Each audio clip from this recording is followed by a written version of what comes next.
Assalamualaikum warahmatullahi wabarakatuh. Sahabat FKSMM yang dirahmati Allah, marilah kita ikuti dan tonton ceramah Ustadz Rahul di Masjid Taqwa Al-Adli Gang Benai, Sunggal Kanan.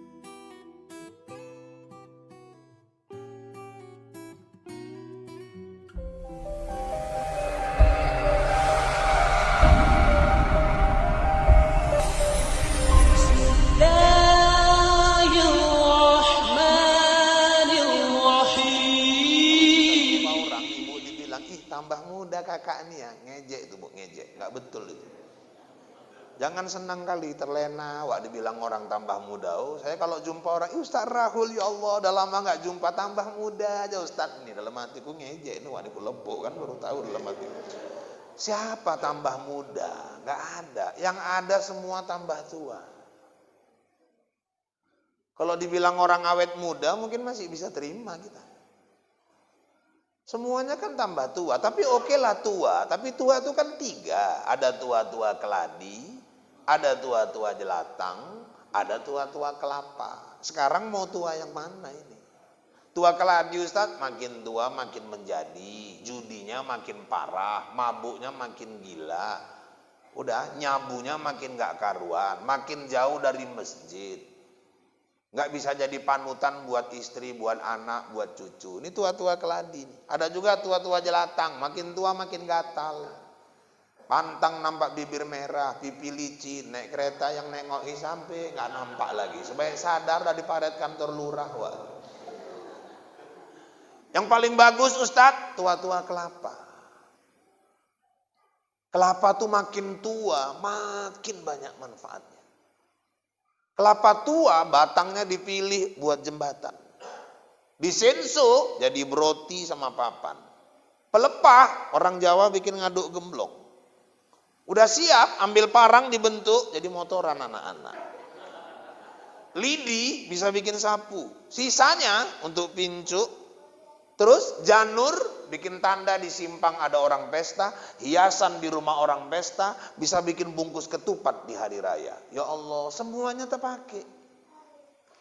Kelapa muda, nikmat untuk buka puasa. Kelapa tua, sabutnya bisa bikin cuci piring. Sebagian bersihkan kaki pulang dari ladang. Sisanya untuk buang tai ayam. Ya kan orang buang tai ayam pakai sabut kelapa ya. Batoknya dibakar, keluar asap, usir nyamuk di kandang lembu. Ampasnya bisa bikin ngepel, santannya bisa bikin ngolak. Satu pohon kelapa, tapi berapa manfaat buat manusia. Jadilah tua-tua kelapa. Makin tua makin terasa manfaat keberadaan kita untuk orang lain. Manusia terbaik itu bukan masalah yang paling panjang umurnya. Tapi yang paling besar manfaatnya buat orang lain. Kalau panjang umur, 93 umur, sama anak cucu nggak tanda, untuk apa? Duduk di teras, cucunya lewat, cewek katanya. Kalau mati cucunya ninggal aja udah tutup kata cucunya. Untuk apalah 93? Saya pernah bertamu ke rumah kawan saya. Orang tuanya umur 91. Bertamunya jam 9 pagi. Duduk sama anaknya ngobrol. Keluar ratu tuh 91. Wajah basah, tangan basah. Ah, ini baru tua tapi berkah. Naik ke musola rumah. Sholat. Saya tengok jam 9. Duha. Subhanallah. Turun dia dari musola. Mau saya ambil berkah. Saya cium tangan atuk tuh. Luar biasa tuh. Atuk udah 91 masih rajin sholat duha. Aku juhur bodoh kata waktu bulan. Kalau bukan duha tuh, duha apa juhur lah kata. Ya Allah, kok juhur gue bilang mana? Udah nyanyok tuh, udah nyanyok, biarkan aja kata anaknya. Untuk apalah 91? Maka Bapak Ibu, umur ini bukan perkara panjang. Berkahnya umur, bermanfaat nggak umur kita untuk orang lain? Ini sekarang masalahnya. Di Medan kejadian juga ada orang Bapak Ibu yang dirahmati Allah, kakek sama nenek, masa Covid semalam Ramadan, rindu kali dia sama cucu-cucunya. Teleponinya anaknya hari Sabtu, ke rumah kalian, buka di rumah, kangen aku sama cucu. Iya ya, berangkatlah semua. Si nenek jago masak. Umur udah 80-an, nenek 78.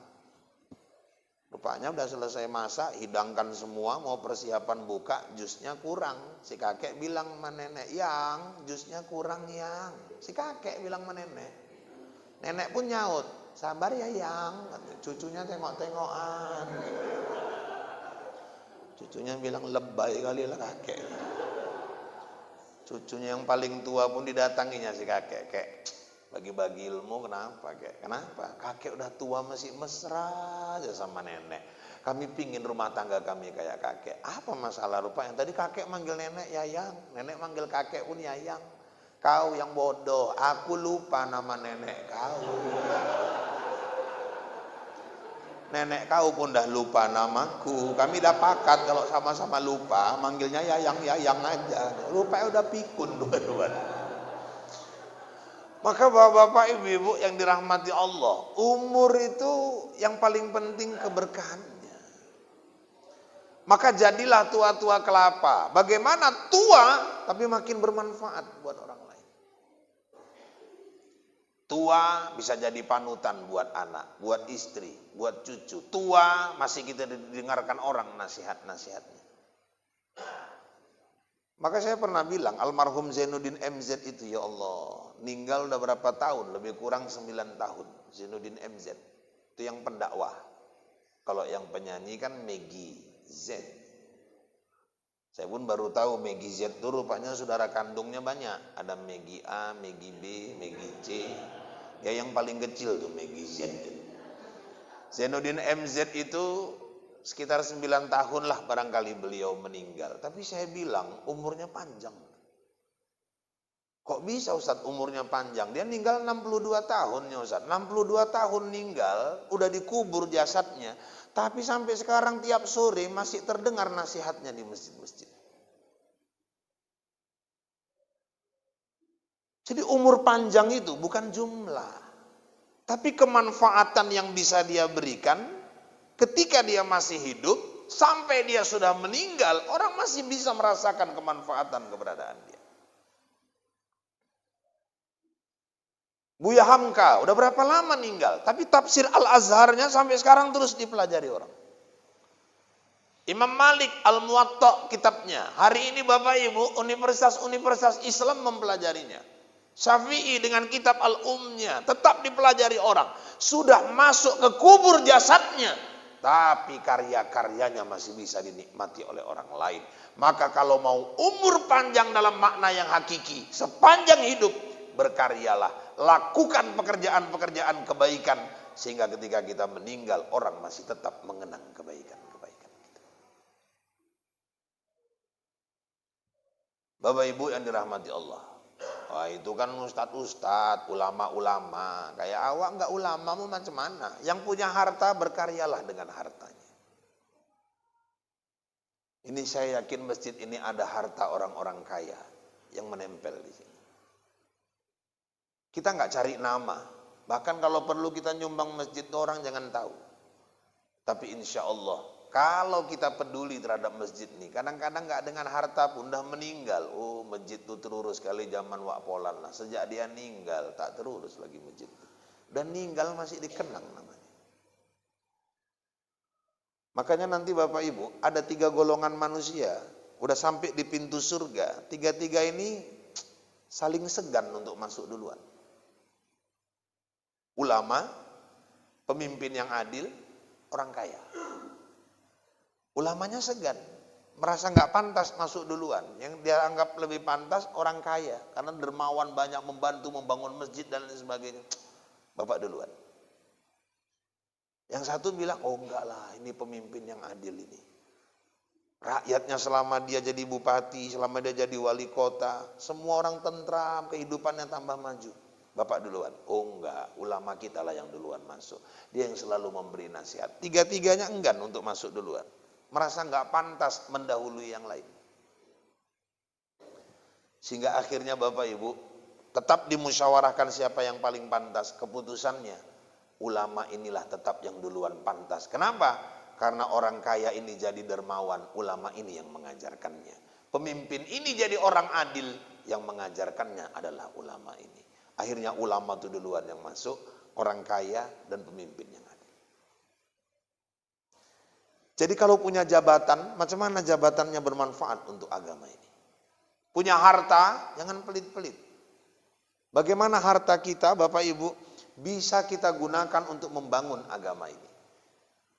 Maka hidup, bagaimana kita memberi manfaat? Sekarang kita coba, ini udah tahun baru, muhasabah. Aku udah sekian umurku, kemanfaatkanku untuk orang apa? Sudahkah jadi suami yang baik? Berapa tahun kita berumah tangga? Sudahkah kita betul-betul menjadi suami yang soleh yang diinginkan oleh Rasulullah?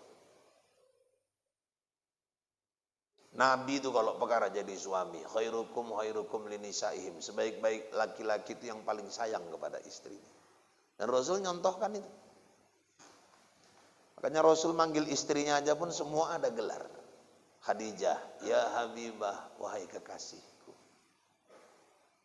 Kita manggil istri, panggilan nama, panggilan kesayangan, itu numbuhkan cinta loh Pak. Oh yang, walaupun kadang-kadang anak-anak agak muntah dengarkannya. Tapi kalau tulus dari dalam, istri itu pun dari dalam. Kadang-kadang ada yang manggil ma, walaupun ada juga kadang yang nggak setuju seorang suami manggil istrinya dengan panggilan mama, karena itu yang hanya pantas dipanggil oleh anak. Tapi kadang-kadang karena niatnya bukan apa-apa untuk membahasakan anaknya, timbul rasa di hati istrinya, ya Allah, sejuk kali dalam. Rasul, ya Habibah, wahai kekasihku. Aisyah, ya Humairah, wahai yang pipinya kemerah-merahan. Karena pipi Aisyah itu putih kemerah-merahan, kayak tomat mengkel. Nanti bapak pulang cek pipi istri masing-masing. Kalau putih agak kemerah-merahan mulai besok, ya Humairah. Apa tuh bang? Dia mah jalan muncung kau udah nikmat ya. Di malam Rahul tuh ceramah gitu, dah aku ikut kata dia juga. Itu kalau putih kemerah-merahan Ustaz, iya. Kalau putih betul, ya baydah. Asal kata abiyat. Kalau hitam Ustaz, ya saudah. Asal kata aswad. Padahal samanya itu sama oling, sama juga. Cuman kan kalau saudah jadi beda dia pendengarannya itu. Oh jadi kalau putih ya baydah, putih kemerah-merahan ya Humairah. Kalau hitam ya saudah. Ini masalah berjerawat belang-belang Ustaz. Ya ampun. Nah, yang kira-kira. Jadi Bapak Ibu, dari panggilan aja pun bisa memunculkan rasa kasih sayang. Maka Rasul itu suami yang paling baik kepada istrinya. Sebenarnya istri-istri ini kan kuncinya satu aja Pak, perhatian. Rasul pesan itu. Sebenarnya samanya, kita pun suami seperti itu. Ibu-ibu yang dirahmati Allah, suami pergi ke petisah, tahu-tahu pulang bawa jubah untuk ibu. Nggak pernah-pernahnya nih, Assalamualaikum, Waalaikumsalam. Aku tengok cantik kali jubah tadi di petisah. Ini aku belikan. Dibuka, ya Allah bang, di sini tuh kok inget lah dia nggak pernahnya pebuang tabiat, dah meninggal. Kadang-kadang terkejut.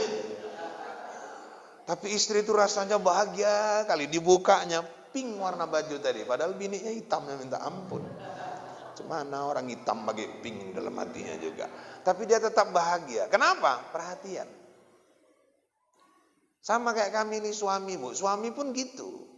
Kami makan ngambil sendiri, sama ibu yang ngambilkan demi Allah, beda nikmatnya itu.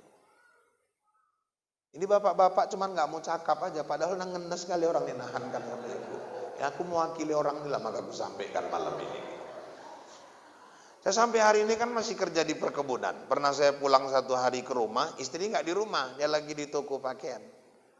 Saya telepon, di mana ini? Toko bang. Kok aku buka lemari nggak ada sayur? Oh, aku bawa ke toko semua. Bang kok nggak bilang kalau pulang? Tadi ada tugas ke Binjai, ini mendadak pulang sebentar. Jadi macam mana abang makan nih? Bang beli aja lah ya bang, minta maaf. Jauh kali pulang lagi ke sana. Itulah di IAM tuh rumah makan. Abang mau beli apa di situ? Rumah makan Padang tuh ada hati kambing, mau hati lembu. Abang situ ada, tinggal beli. Mau ikan apa di situ kakap ada semua. Bukan masalah kakap, hati kambing, hati lembu. Kau pulang sebentar ke rumah, beli nasi sikit aja sebungkus, walaupun sayurnya gori, ikan gembung, walaupun tengok di ikan gembung tuh nggak ada hatinya, tapi di gembung tuh ada hatimu untukku, gue bilang gitu. Beda itu rasanya itu. Makanya Rasul itu yang dia berikan, perhatian. Maka Rasul itu kalau mau berangkat kemana-mana, gak lupa dia kecup kening istri. Saya dulu tahunya waktu nikah sama Anjeli, sama orang rumah itu kan. Ya Rahul kan bininya Anjeli gitu. Jadi waktu mau acara sesi foto, selesai ditarik saya tangan sama Kiai. Irfan, ya Kiai, kau mau rumah tanggamu dimurahkan rezekinya oleh Allah. Lo mau lah Kiai. Ada satu ilmunya, Rasul itu, tapi jarang disampaikan para ustadz. Rasul itu kalau berangkat dakwah, berangkat berdagang kemana, dia nggak pernah lupa kecup kening istrinya. Itu pembuka pintu rezeki. Apa hubungannya Kiai? Saya bilang. Ketika kau kecup kening istrimu, itu yang muncul di hatimu rahman, rasa kasih. Kasih itu rahman milik Allah. Istrimu di hatinya timbul rasa sayang. Sayang itu rahim. Rahim itu punya Allah. Ketika muncul rahman rahim di hati kalian berdua, terbukalah keran-keran rezeki di rumah tangga kalian. Rupanya ada kening istri di rumah yang nilainya nggak kalah sama Hajar Aswad. Orang pergi haji, pergi ke Mekah umroh, berebut mau nyium Hajar Aswad. Antri 1,5 jam. Kadang-kadang silap, udah tepegang Hajar Aswad tadi, tepleset, jatuh. Bukan tercium Hajar Aswad, sekali bangkit masuk ke rok orang keling tadi. Salah yang dicium waktu, tak apa lagi yang dicium ya. Bapak Ibu yang dirahmati Allah, kadang tercium kepala orang. Padahal di rumah ada kening istri yang gak kalah nilainya sama Hajar Aswad. Maka Rasulullah membangun sakinah mawaddah warahmah itu sebenarnya dari suami istri itu sendiri. Sakinah itu apa? Ketenangan. Ketenangan itu datangnya dari mana? Mawaddah ada rasa cinta, rahmah ada rasa kasih.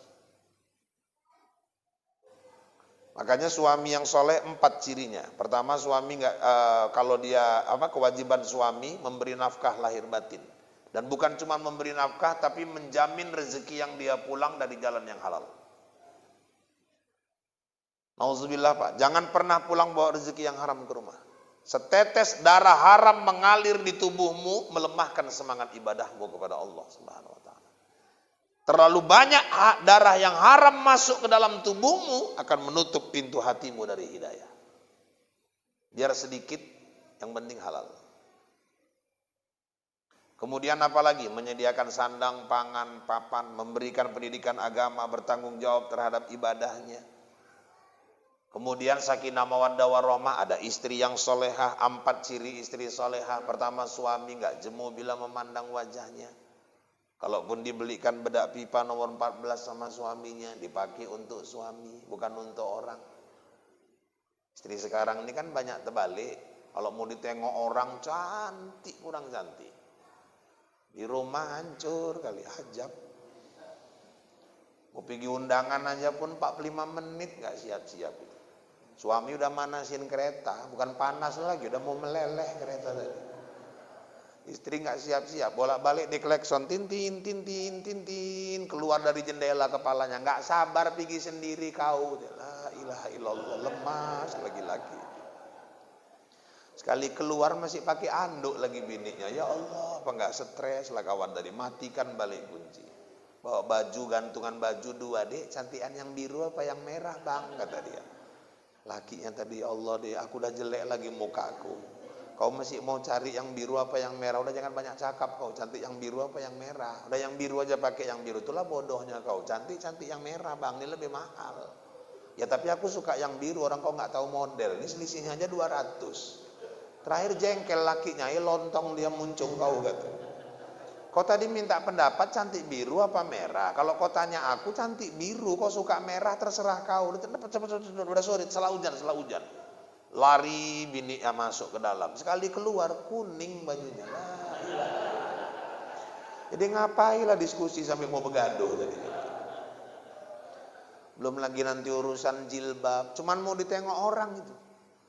Nanti udah dipasang jilbab, ujungnya jatuh dua-dua kanan kiri, pergi sana sini, kaca balik nggak puas, naikkan yang kanan ke bahu kiri, pergi ke sana kemari, balik lagi, terakhir disilang yang kiri naikkan juga ke kanan, terakhir kok nggak puas juga dililitkan di lehernya tadi, macam orang nggak gantung diri, lilitkan, dah habis itu naik ke kepala macam gareng wak tadi.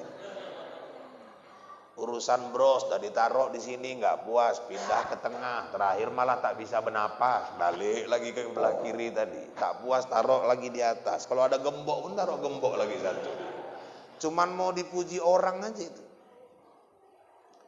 Tapi kalau mau ditengok suami, kok nggak pernah gitu. Padahal kecantikan tuh dianugerahkan untuk suami. Undangan ini merah, biru. Di atas biru kuning. Di atasnya merah lagi, mirip lampu lalu lintas. Pakai parfum, ngelewati Ustadz Ja'far pingsan, Ustadz Ja'far nahan kan. Tapi di rumah baunya balsem aja. Kalau nggak balsem, minyak lampu campur bawang. Di undangan ada keyboard Melayu, nyanyi cantik kurang cantik suaranya. Di rumah, di sebelah suami, bolak-balik. Suaminya pun yang nengok, udah mau meninggal, macam mana mau selera laki yang nengok.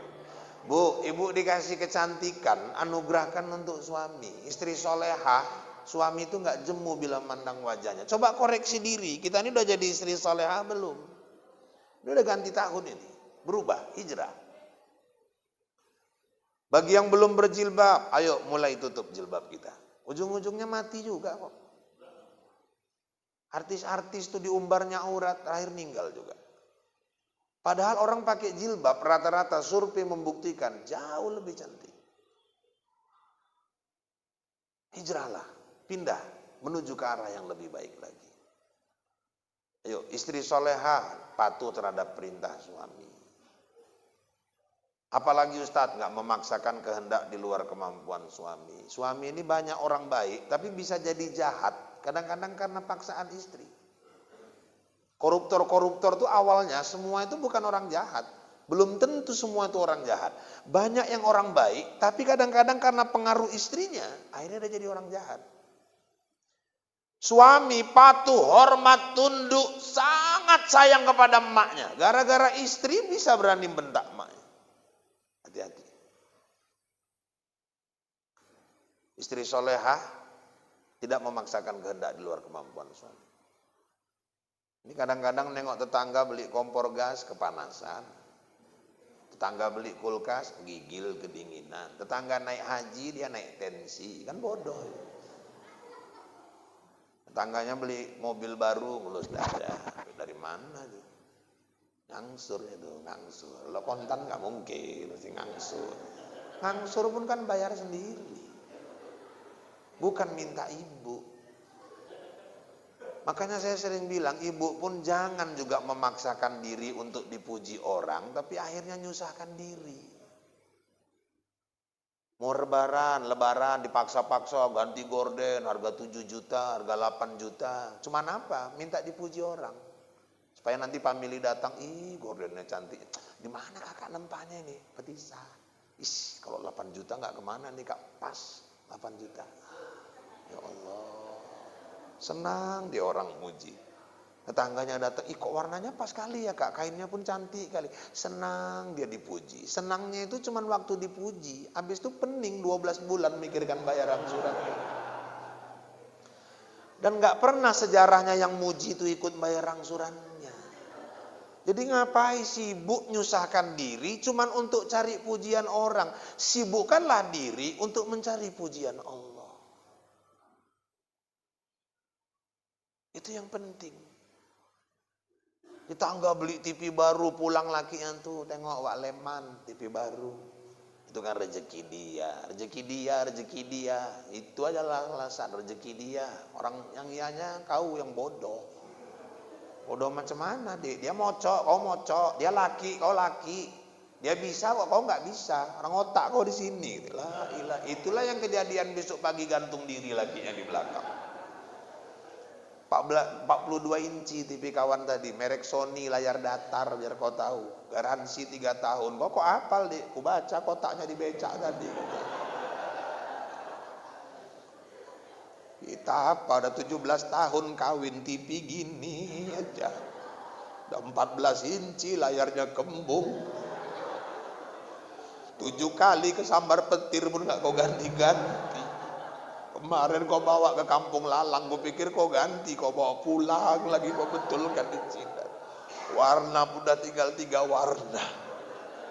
Kemarin anak kau nonton bola jerit, gol, rupanya meleok, bolanya nggak jadi gol.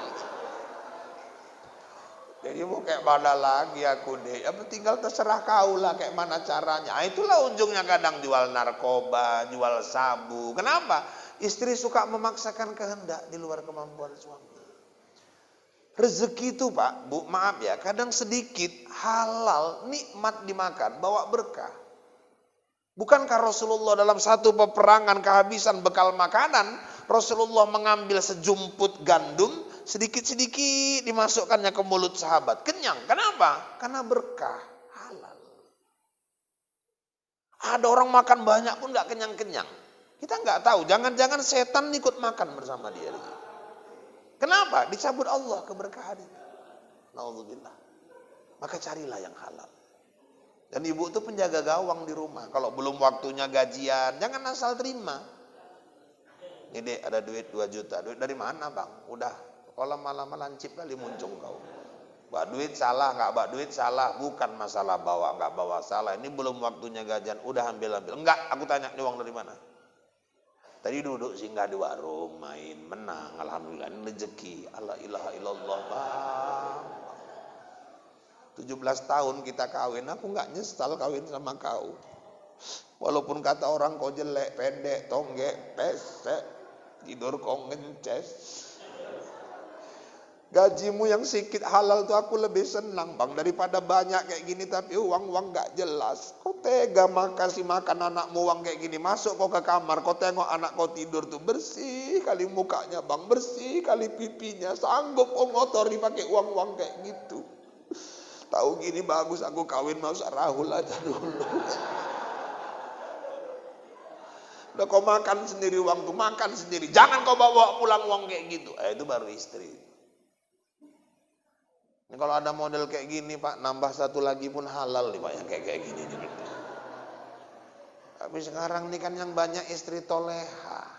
Ini deh ada rezeki 2 juta. Uang dari mana bang? Menang main di warung. Astagfirullah bang kok cuma 2 juta sih bang. Ini yang banyak istri toleha sekarang. Suami jangan dipaksakan kehendak di luar kemampuan dia. Kalau gaji 2 juta, makanlah yang 1.900.000 supaya tetap ada lebihnya. Kalau gaji 5 juta, jangan mau makan yang 10 juta. Sesuaikanlah kebutuhan dengan penghasilan. Jangan penghasilan mengikut kebutuhan. Itulah akhirnya yang halal, haram, sikat semua. Malah kadang-kadang ada orang punya prinsip. Nyari yang haram aja susah, apalagi yang halal. Oh, kalau aku Israel, aku cekek kan betul orang kayak gitu. Orang Islam itu prinsip yang halal saja belum tentu berkah, apalagi yang haram. Maka bapak-bapak, ibu-ibu sekalian yang dirahmati Allah, ini satu. Istri soleha apalagi Ustaz? Teman canda di kala suka, penghibur di kala duka. Ya kalau rumah tangga itu pertengkaran siapalah yang nggak ada. Saya kalau ada orang bilang, oh kami rumah tangga nggak pernah begaduh, minimal beda paham pasti ada. Saya kan pernah pulang ceramah di kilometer 18 Binjai. Jadi waktu mau pulang, mau naik ke mobil, dikejar ibu-ibu, Pak. Ustaz, ada apa Bu? Ini Ustaz, ada bontot buat anak-anak. Kan di mana-mana Ustaz ceramah kan gitu. Pulang dibontoti gitu kan. Kadang-kadang ya kotak-kotak kue. Tinggal terserah lah apa yang ada kan. Ya kalau di sini ya saya nggak tahu lah daerah. Ini kan lain-lain. Ya kan nggak semua daerah sama. Ini kan tiap daerah punya khas masing-masing. Ya kalau mau tahu tengok aja lah aku pulang nanti kayak mana kan gitu. Jadi bapak ini rahmati Allah. Taruhkannya ke mobil. Apa dia bilang? Ustaz ada apa? Aku rasa Ustaz ini nggak pernah gaduh lah sama istrinya. Loh ibu kok ngomong gitu? Bapak kan Ustaz bawaan ceria. Doakan ya Bu ya. Saya bilang dalam hatiku belum tahu lah kau wah dalam hatiku juga. Siapa orang berumah tangga nggak pernah ada pertengkaran? Minimal selisih paham pasti ada. Anak saya 4. Lebaran 3 tahun yang lalu ada rezeki. Nak, ayah ada rezeki. Mau kemana kita rekreasi? Yang satu bilang Sabang. Jauh kali tuh bang. Udahlah, Pantai Bali aja yang di ini dekat Pantai Cermin. Yang satu bilang Sidamanik pun enak ya, kebun teh. Yang paling kecil, jauh kali kalau Bukit Lawang aja lah bang. Kau mau menyamakan muka sama monyet, kata yang satu juga. Saya jadinya berpikir, dapat ilmu saya di situ. 4 anak, 1 bapak, 1 emak, menentukan rekreasi beda-beda pendapatnya. Apalagi suami istri, lain ayah, lain emak. Minimal beda paham pasti ada. Kalau orang berumah tangga nggak mau ada pertengkaran, syarat terlalu berat. Apa itu Ustaz? Suami budek, istri bisu. Nah, itu baru aman. Yang satu mau merepet, nggak bisa bercakap. Yang satu mau sakit hati, kuping nggak dengar. Ini insya Allah aman. Minimal beda paham pasti ada. Yang penting kalaupun terjadi perselisihan jangan di depan anak. Karena anak tuh biasa psikisnya rusak kalau lihat ayahnya bertengkar. Kalau nengok ibunya menangis, kalau boleh dicek di kamar, banjir air mata anak itu.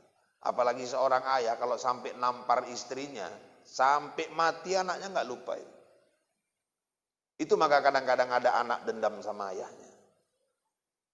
Dan wala yadrib bil wajah, kata Rasul. Kalau kau marah jangan kau pukul wajah istrimu. Nabi paling benci suami yang sikit-sikit nampar, sikit-sikit mukul wajah. Kalaupun boleh mukul punggung, itu pun cuma sekedar memberi pelajaran saja. Ini kadang ada yang ringan tangan loh. Sekarang ada undang-undang KDRT. Coba-cobalah. Puang, silap masuk penjara. Gak bisa Pak. Kadang-kadang kan suami ada yang ringan. Sedikit-sedikit puang, 5 jari nepak di sini. Istrinya masuk kamar, diambilnya bantal nangis. Dia lihatlah tanda merah di pipi, bekas gambar tanganmu. Sambil ngumpulkan baju, mau minggat dia. Betaria sonata hati yang terluka. Terakhir mau minggat, pas keluar suaminya nek, mau kemana dek? Udah nggak tahan aku bang, udah pulang aja aku ke rumah emak. 17 tahun kita kawin, 21 kali kau tampari aku. Kok apal dek? Ku catet bang, bukan gak ku catet. Terakhir suaminya pun nyesal, jangan tinggalkan aku. Gak peduli bininya mampus kok itu tinggal kok.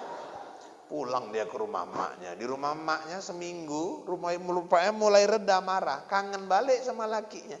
Terakhir nyanyi lagi, aku meriang, tahankan. Perceraian halal, tapi dibenci oleh Rasulullah. Pernikahan, cita-cita kita sakinah. Kita ingin tenang dengan berumah tangga. Maka tirulah Rasulullah. Pertanyaannya, udah ganti tahun, status kita suami. Sudahkah jadi suami yang baik? Ayo muhasabah, cek diri. Sudahkah kita jadi istri yang baik? Sudahkah anak-anak istri kita tanggung jawab ibadahnya selama ini? Sudahkah kita kontrol ibadah mereka? Sudahkah kita persiapkan masa depan agama mereka ke depan? Kalau kita jadi orang tua, sudahkah kita jadi orang tua yang baik? Ayo muhasabah, koreksi diri. Jadi anak, sudahkah kita jadi anak yang baik buat orang tua kita? Inilah saatnya. Memasuki tahun baru, koreksi diri, dan terus kita berhijrah. Pindah dari mulai kepada orang yang masih belum taat menuju kepada ketaatan. Orang yang dari maksiat menuju kepada ketaatan. Orang-orang yang selama ini ibadahnya masih biasa, bagaimana ibadah kita bisa lebih luar biasa ke depan. Kenapa? Karena biar bagaimanapun kita semakin tua, umur semakin pendek, dan kita semakin dekat kepada kematian. Oleh karena itu bapak-bapak, ibu-ibu yang dirahmati Allah, mari sama-sama memasuki tahun baru Hijriah ini, kita sama-sama bertekad untuk menjadikan diri kita lebih baik dan lebih baik lagi. Khairun nas man tala umruhu wa hasuna amaluh, wa sarrun nas man tala umruhu wa sa'a amaluh. Sebaik-baik manusia bertambah umurnya, tambah baik tingkah laku perbuatannya. Seburuk-buruk manusia tambah umurnya, tapi semakin jelek tingkah laku perbuatannya. Alhamdulillah, mari kita ke depan lebih baik. Ini masjid udah luar biasa. Tanggung jawab kita memakmurkan masjid, satu langkah selesai. Sudah kita bangun masjid ini dengan megah. Tapi ada tanggung jawab lagi yang dibebankan di pundak kita. Bagaimana kita memakmurkan masjid ini. Hari ini orang takut COVID, tapi ketika masjid makmur, yakinlah kampung itu akan Allah jauhkan dari bala. Kampung itu Allah jauhkan dari wabah. insya Allah mudah-mudahan masjid ini menjauhkan wabah dan bala dari kampung yang kita cintai ini. Bapak Ibu yang dirahmati Allah, saya sama dengan Ustadz Ja'far, kami baru pulang dari tebing tinggi. Beliau tadi sampai 8:30, saya tadi sampai ya memang dari tebing tinggi langsung. Karena saya tadi membawa kafilah Kabupaten Langkat, kalau beliau sebagai juri, sebagai hakim. Ya beliau wajarlah menjadi hakim karena beliau dulu juga pernah menjadi qori yang juara di Iran. Ya kan, kebanggaan Sumatera Utara. Kalau saya ini kan MTQ sejarah, saya dulu pernah juara 2 di tingkat perkebunan. Ya, itu bedanya. Beliau internasional, saya di perkebunan. Waktu itu meraih juara 2 remaja dan pesertanya ada 3 pada waktu itu. Ya. Dan itu pun yang 1 tidak hadir waktu itu. Maka dia alhamdulillah dapatku juga lah juara 2 waktu itu. Jadi Bapak Ibu yang dirahmati Allah, yang mudah-mudahan Allah senantiasa meridhoi dan memberkahi kita semua. Demikian informasi aktual, faktual, tajam dan terpercaya yang dapat saya sampaikan melalui liputan 6 isi TV malam ini. Mudah-mudahan yang saya sampaikan bawa manfaat buat kita semua. Saya Rahul, Anjeli, Ica, Tapasya, Tapki, Gopi, Marcel, Suci dan seluruh kerabat kerja yang bertugas mohon diri dari hadapan Anda. Kita bertemu kembali lain waktu, lain kesempatan dalam gelombang yang sama dalam acara berpacu dalam ibadah. Buah durian, buah kedondong, sekian dulu dong. Burung irian, burung cendrawasih. Cukup sekian dan terima kasih. Kue bangkit, si kue loyang, kacang tojin, si kue bawang. Itulah kue-kue hari raya Idul Fitri. Saya kembali ke studio untuk melanjutkan acara sinetron Ku Menangis. Wabillahi taufiq wal hidayah. Wassalamualaikum warahmatullahi wabarakatuh.